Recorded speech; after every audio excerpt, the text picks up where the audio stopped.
A firefighter who rescued 3 people from Grenfell Tower has lost an unfair dismissal battle after he was sacked for continuing to run a gardening firm while off sick.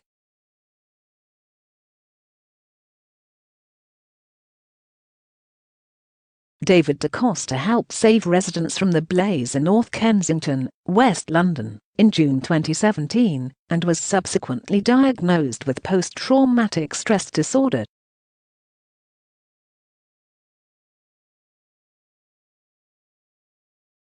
He was signed off sick for almost 2 years, but was eventually fired from the London Fire Brigade after it emerged he had continued to run his gardening business while on full pay.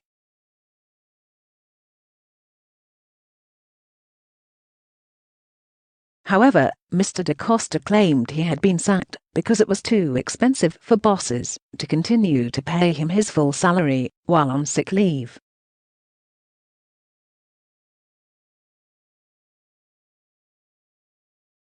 An employment tribunal has since ruled he was fairly dismissed, saying the former firefighter had attempted to brazen out an investigation into his wrongdoing.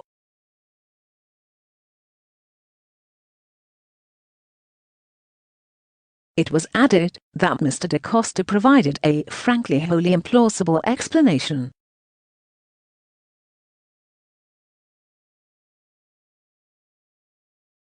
Mr De Costa was among hundreds of firefighters to attend the tragedy at Grenfell Tower on June 14, 2017 after a blaze erupted in the kitchen of a 4th-floor flat.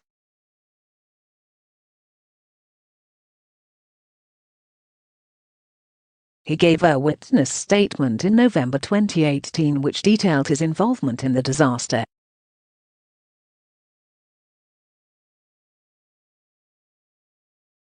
The fire ultimately claimed the lives of 72 people.He said, "As a team of 4 we made our way up the internal staircase.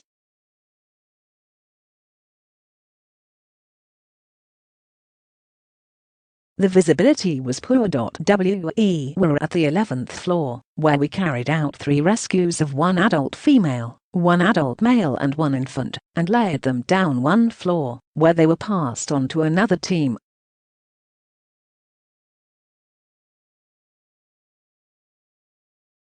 He added they then continued with their search and rescue mission, but conditions were too hot, and there was visible fire, so he and his team made their way out.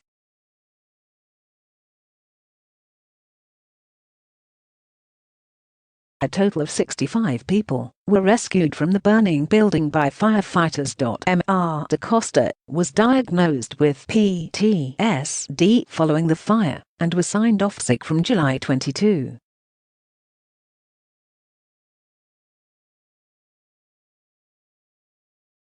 He never returned to work, and was on full pay until he was dismissed. Prior to his sick leave, Mr De Costa had been granted permission to undertake outside work by running a gardening maintenance business.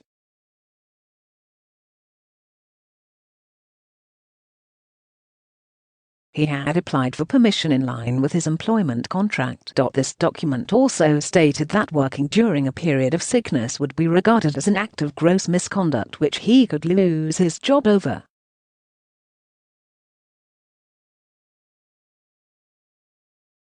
In 2018, an investigation into whether Mr De Costa was working while on full sick pay was launched after he failed to attend several occupational health meetings.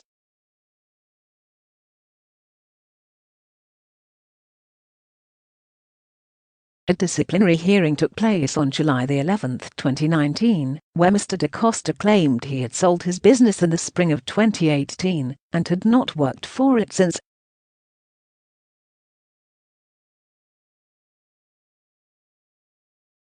The tribunal heard that Mr De Costa was dismissed at the end of this meeting.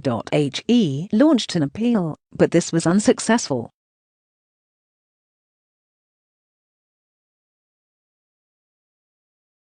Mr De Costa claimed the real reason for his dismissal was that it was inconvenient and expensive for him to be retained in employment on full pay during a period of sickness.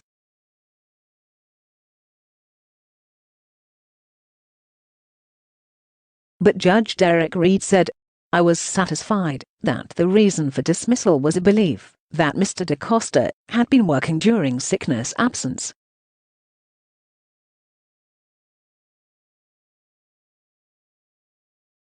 The reason was therefore conduct, and the dismissal was therefore potentially fair.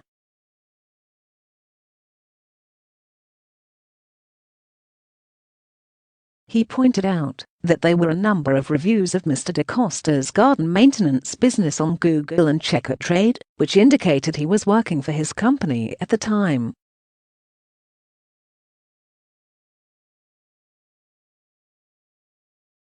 The tribunal heard the firefighter was named as the owner of the business on Checkatrade, and his mobile number was given there and on the company website.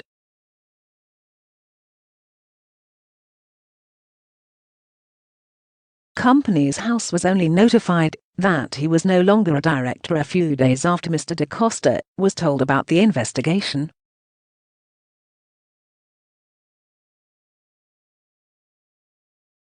His LinkedIn profile also identified him as a director of the company. Judge Reed added, "To say all of that is suspicious is understating the matter."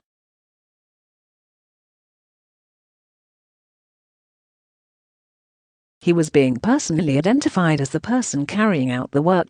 His explanation for that was that, although he had transferred control of the business by the dates of the reviews, and was undertaking no work, he had expressly agreed with the person to whom he transferred it in May 2018, that she could continue to use his name.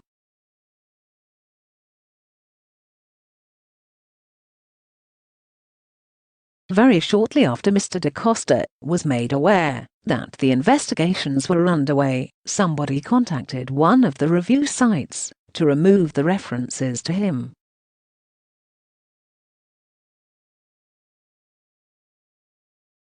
That was again highly suspicious. On the face of it, it could clearly amount to someone trying to hide a trail of evidence that implicated him in precisely the misconduct alleged against him.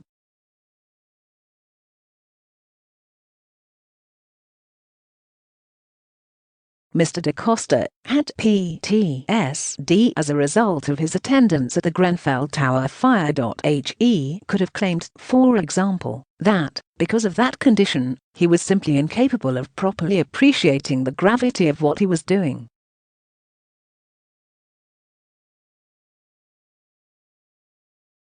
Instead, he came up with a frankly wholly implausible explanation and tried to brazen it out.